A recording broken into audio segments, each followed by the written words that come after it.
Welcome to Not Milk Never Milk. Subscribe if you're lactose intolerant. In this video, I will explain how Canada Dry Ginger Ale is made. Let's start with the basics. This popular beverage begins with carbonated water, giving it that signature fizz. The sweetness comes from either high fructose corn syrup or a blend of sugar and glucose fructose. These core ingredients form the foundation of its refreshing taste, setting the stage for the other components that make it unique. The distinctive ginger flavor in Canada Dry comes from a special ginger extract.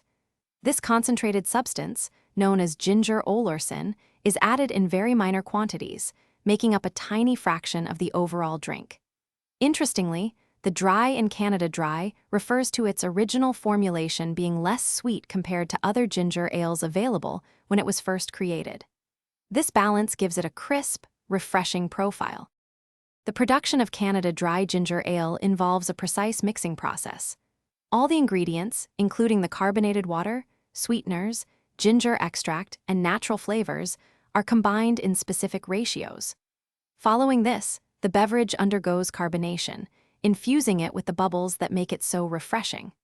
Throughout the entire process, rigorous quality control measures are in place to guarantee every bottle meets high standards for taste and safety. Canada Dry Ginger Ale has a rich history, originating in 1904 with Canadian pharmacist John J. McLaughlin.